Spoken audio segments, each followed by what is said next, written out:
tierra es una muestra que la tenemos pensada prepandemia. La pandemia nos permitió trabajar las ideas de una forma mucho más profunda, de selección de piezas, de reflexión sobre la temática de la tierra, de los aspectos de donde nosotros venimos, hacia dónde vamos, la tierra como una simbología de la madre, de la naturaleza.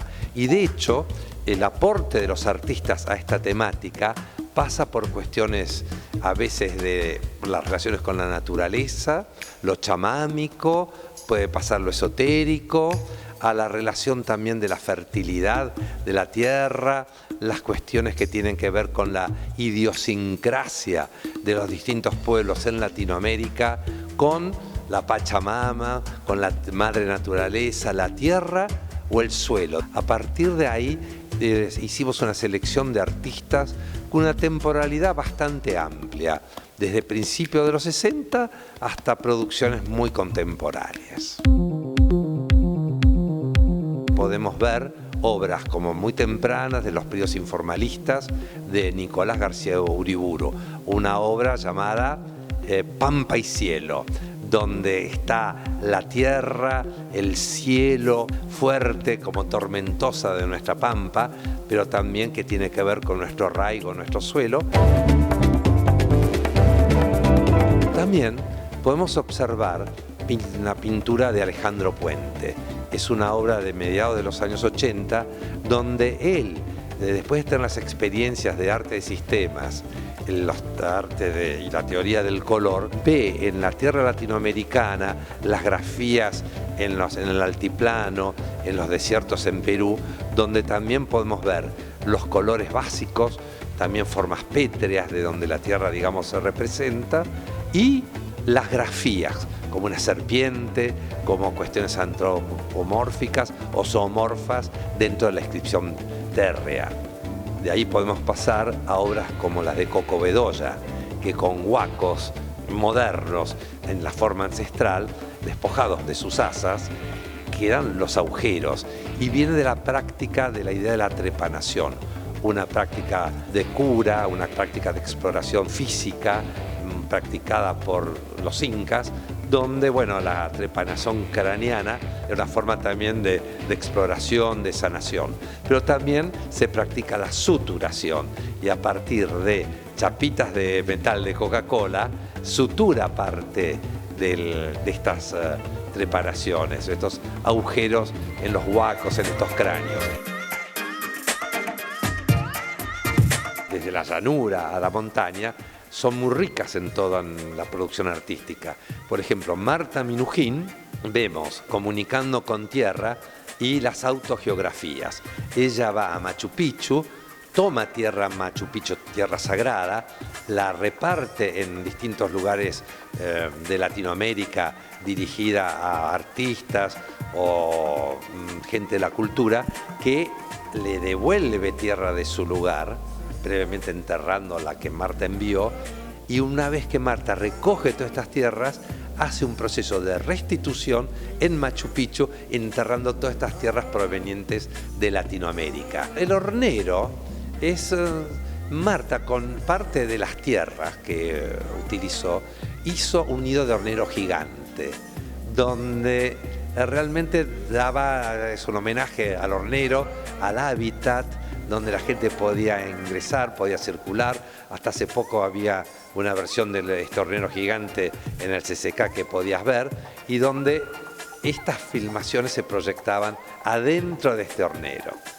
que es la base de este happening, o esta acción más que happening, llamada Comunicando con Tierra, de 1976. En estas obras de Teresa Pereda vemos un conjunto de una instalación donde ella habla de la tierra de mi país, donde recorrió la Argentina en lugares de la Argentina profunda, de distintas provincias, de distintas geografías, donde recogió la tierra, la exhibe en su estado más prístino, y después en papeles gofrados con la palabra terra, es el nombre latino, bueno, lo impregna y hace como unas cajas con cada una de las tierras de su lugar y al mismo tiempo presenta retratos de gente que puebla esos lugares.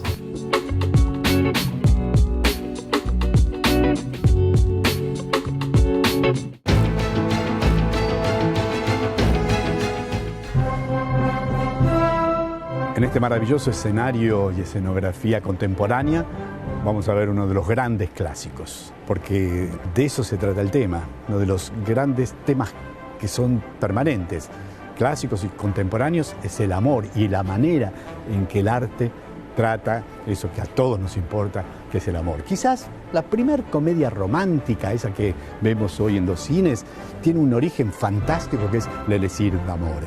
L'Elixir d'Amore, del gran Donizetti, allá por 1832, escribió esta ópera fantástica, tantas veces representada y que tantas veces se hará, porque de lo que trata siempre será una de las cuestiones que más movilizan al ser humano.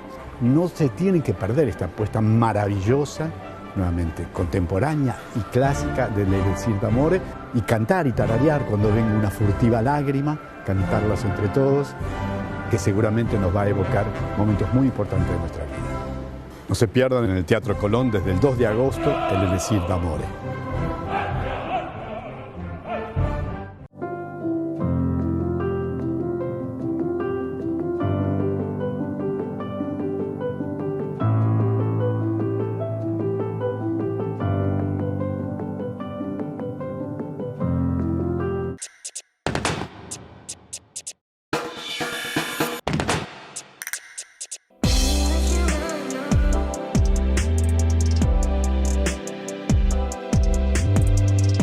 La nueva imaginación de Lido Jacopetti es una exhibición muy importante para el museo porque exhibe por primera vez muchísimas de las obras de almanaque que Lido pintó desde 1995 hasta ahora. Es un artista que ha tenido un compromiso social sumamente importante y eso se demuestra en su interés por hacer estas obras hace muchos años con un fin solidario. Y quisimos mostrar en un museo, de nuevo por primera vez, las obras de almanaque que Lido pintó con tanto entusiasmo y bueno, como les comentaba, con este compromiso social que es tan importante para él.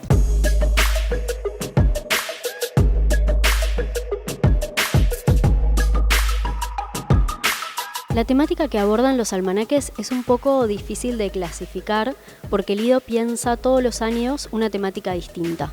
Entonces, dentro de esta gran muestra que se llama La Nueva Imaginación, tenemos distintas temáticas que Lido va abordando cada año pensando en esos hogares que van a recibir los almanaques. Y dentro de esas temáticas tenemos cuestiones como, por ejemplo, el cosmos, la luna, el cielo, las estaciones. Hay una edición que, por ejemplo, fue hecha para los derechos del niño, para celebrar los derechos del niño. Entonces, realmente cada edición es muy especial y tiene su temática previamente elaborada por el artista. La paleta de color de Lido es sumamente lúdica y extravagante en algún punto. Cada edición tiene sus colores particulares y tienen que ver también con la temática. Por ejemplo, en la serie de las estaciones, la elección del color tiene que ver con los colores que nos remiten al invierno, el verano, la primavera. Entonces la paleta de color está muy pensada, en primer lugar, vinculada a la temática y por otro lado en algo que caracteriza toda la obra de Lido y es este juego, esta cosa lúdica y libre con la exploración del color.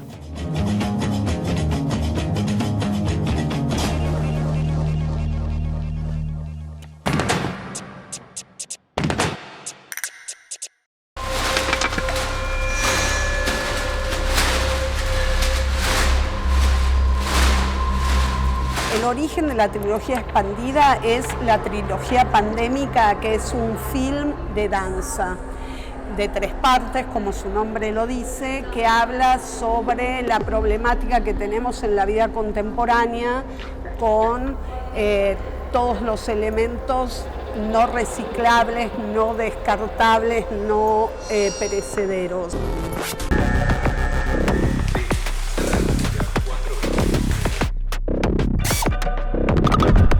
Nos interesa como grupo generar laboratorios de creación, y es una cosa que hacemos cada tanto. Entonces, en el último laboratorio trabajamos con muchos materiales que no habían entrado directamente en el audiovisual. Eso nos impregnó de ideas, y entonces la Fundación Santander nos permitió pensar un proyecto para esta muestra Anfibios, y nos parecía que podía dialogar muy bien, que los materiales iban a dialogar muy bien, porque es una problemática de la ciudad sobre todo, ¿no? La abundancia de plásticos y qué hacer con el plástico.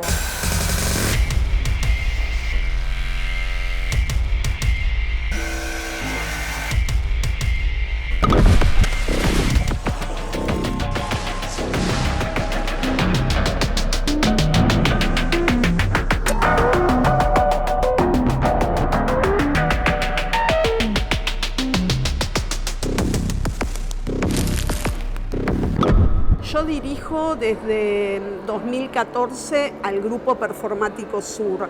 El Grupo Performático Sur, o GPS, es un grupo cuyo lenguaje original es la danza. Nosotros decimos que nuestro lenguaje primigenio es la danza, pero entendemos la danza contemporánea, actual, como un lenguaje poroso que puede ser flexible y maleable, y realmente extenderse en otras formas, como lo teatral, la performance, el audiovisual, la confrontación del cuerpo con la plástica.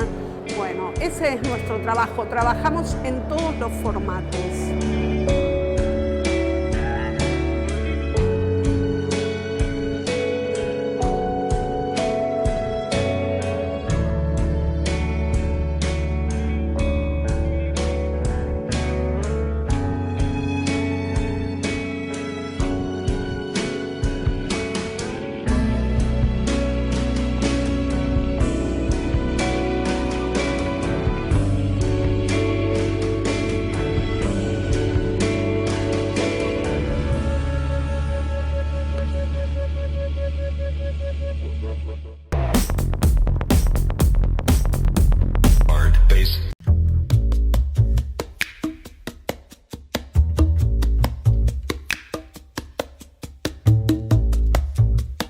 También en el campo de la tierra, como vimos los huacos trepanados de Coco Bedoya, hay una instalación más abajo donde uno ve una asa, que es una asa de madera que utilizaban los incas para labrar, para remover la tierra, para sembrar el maíz, y que él también lo presenta con una bellísima serie de dibujos. Candelaria Traverso, la artista más joven representada en esta muestra, que tiene 31 años, hace estas cerámicas que son como voluptuosas, atadas entre las sogas, como que la soga aprisiona un cuerpo, una piel, una carne, y donde quiere, digamos, abrirse paso en los intersticios que da la soga. Entonces ahí también hay una tensión permanente, pero de gran belleza. Estas obras también acompañan a una obra de Juan José Olavarría.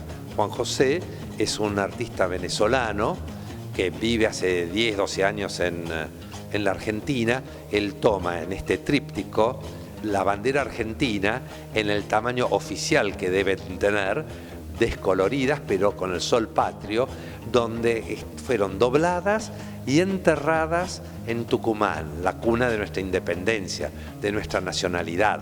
Entonces, a partir de allí, en cómo están mostradas las banderas y una en reverso, y también con una vista degradada también de dicho sol. Entonces, pasa por muchos puntos de reflexión. También en esta inclusión vemos la tierra como un elemento psicológico, de nostalgia, de una mirada a la distancia. De hecho, Nostalgias del Paraná, de Juan Pablo Renzi, es una obra de 1976, un momento muy importante en nuestro país, donde Renzi viene a Buenos Aires y le escribe a Juan José Saer sobre la nostalgia que él siente por el Paraná, el río. Entonces, en ese cuadro uno ve un río móvil e inmóvil. Es la inmovilidad en un recuerdo de un río, el Paraná turbulento, y con esas playas, esa tierra arenosa o gredosa que se acumula en las costas del Rosario. Juan Sorrentino tiene en este momento una instalación increíble en la Fundación Andreani. Lo que estamos mostrando acá son las quinchas. La quincha es una construcción del norte argentino, que son como los paneles hechos con maderas, paja, tierra y cal. Y al mismo tiempo están cubiertas por una mezcla de cal y sangre. Como la Casa Rosada, tradicionalmente el color es mezcla de cal y sangre de buey. También tenemos algunas obras enigmáticas y hiperconceptuales por Carlos Ginzburg. La instalación que hizo para el CAIC, el Museo de Arte Moderno, a principios de los 70, llamada Tierra, donde ¿qué es este terreno? ¿Qué es esta tierra? Que hay que verla, y pone la cuestión del terreno, de la tierra urbana, en otro tipo de enigma a resolver. O también adelantándose al arte ecológico, donde podemos ver una instalación de flores secas de cementerio en una de las salinas de la provincia de San Luis. O sea, podemos ver en toda esta hilación también, por último, en las telas impregnadas de Claudia Casarino, una artista paraguaya. Son impresiones hechas con tierra paraguaya, la tierra rojiza, donde representa las coronas. La paraguaya como elemento de sostén de la economía y de la familia en su país, y en el norte argentino, donde carga arriba de su cabeza las viandas, las comidas, la ropa, los elementos de la economía y del comercio popular del norte del país, del Paraguay, y bueno, también del sur del Brasil.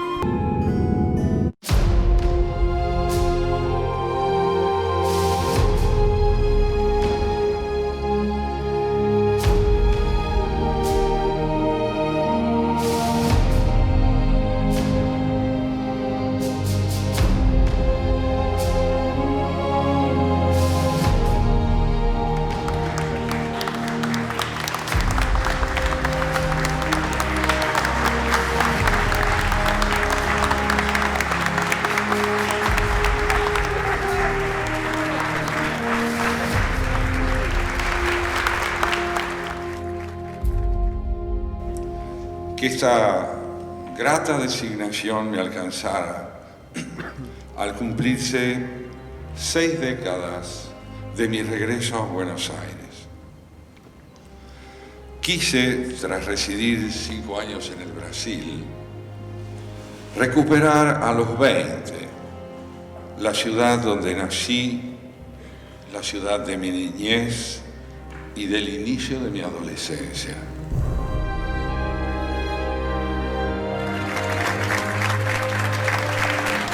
Contamos con la presencia del expresidente de la República, ingeniero Mauricio Macri. Un placer tenerlo aquí.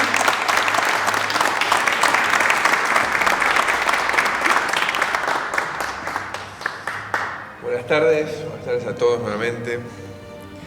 Es para mí un placer acompañar de Santiago en este merecido homenaje.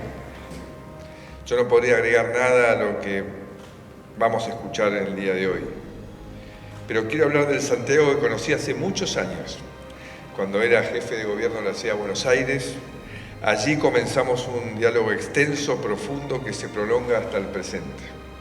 Ser reconocido como ciudadano, por lo menos desde fines del siglo XVIII, implica algo fundamental, y es que entre el derecho y el deber hay una integración indisoluble que permite entender lo que es una república y una democracia. Los argentinos le debemos mucho a Santiago Kovadlov.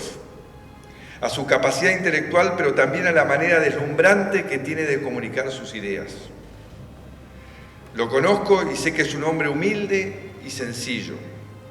No habla por hablar, sino que habla porque no puede permanecer en silencio frente a los desvaríos de nuestro país y nuestro mundo. La verdad que lo que más evalué fue la persona de Santiago Kovárlov, su sabiduría, su persona de bien, su honestidad. En fin, realmente es una persona que es un ejemplo de vida y ojalá tuviésemos muchos argentinos, o varios argentinos así, sería un país extraordinario. Y a Jorge Tellerman, director de esta Casa Mayor, y donde yo ya he vivido de la mano de María Victoria Alcaraz, la posibilidad de expresar mi sensibilidad como poeta y como conferencista, y aún la posibilidad de estar hoy aquí. Bueno, creo que se ha dicho todo lo que él merece, lo que significa su trayectoria. No estoy en condiciones de calificar sobre su condición de filósofo, pero sí creo que como persona que nos interpela, nos invita a la reflexión, nos ayuda a crecer y fundamentalmente su pasión no solo por la palabra y la verdad, sino por la lucha por la República. Holgadamente sobrados motivos para que sea ciudadano ilustre no solo de la ciudad, sino que creo que es un referente, confiadísimo que es un referente nacional, una luz en el país. Recibo, pues, esta distinción como un estímulo para proseguir por el camino señalado por estas convicciones.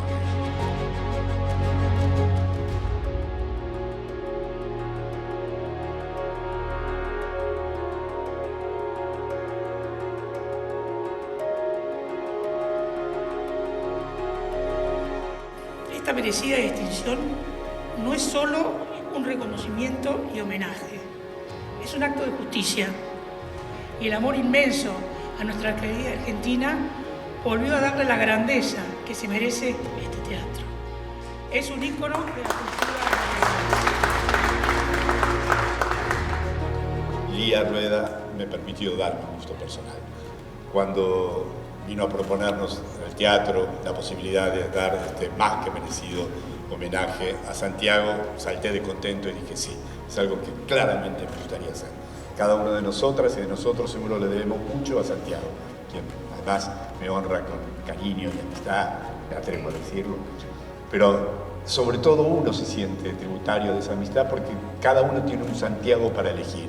Yo elijo el que me hizo conocer el amor de Pessoa, de Fernando Pessoa y de sus heterónimos. Algunas de las poesías que conozco de memoria y que prometo no recitar en este momento, pero si ustedes lo piden puedo hacerlo.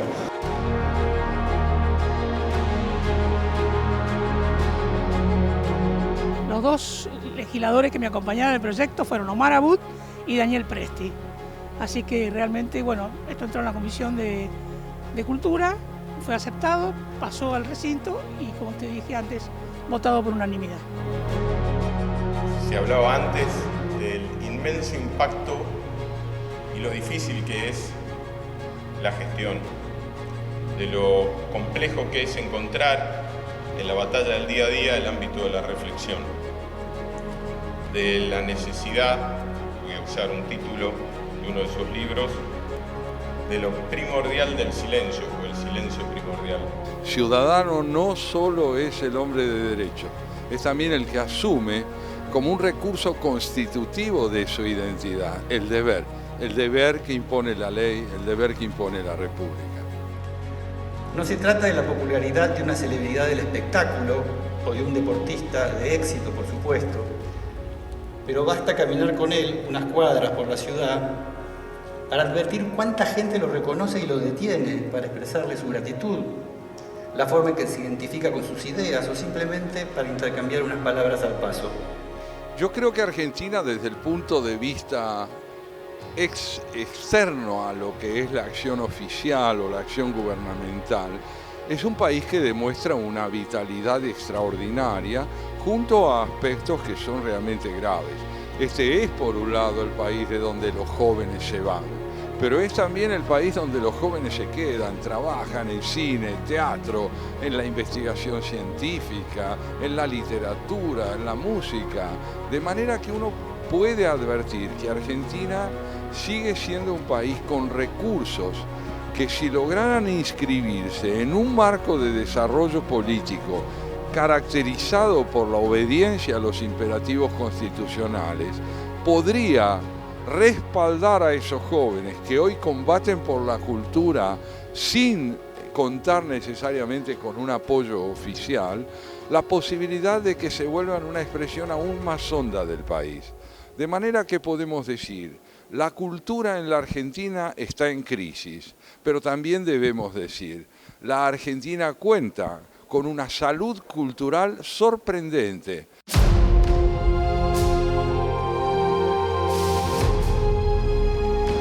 Y con la esperanza de saber honrar y honrarla en todo lo que ella implica, aquella espléndida sentencia de Marco Tulio Cicerón, que me alcanzó cierta vez otro hombre al que los argentinos le debemos tanto, Horacio Jaunarena.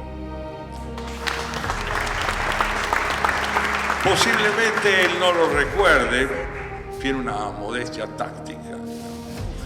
La frase de Cicerón dice así, y con ella les expreso entonces toda mi gratitud. El buen ciudadano es aquel que no puede tolerar en su patria un poder que pretenda hacerse superior al de las leyes. Muchas gracias.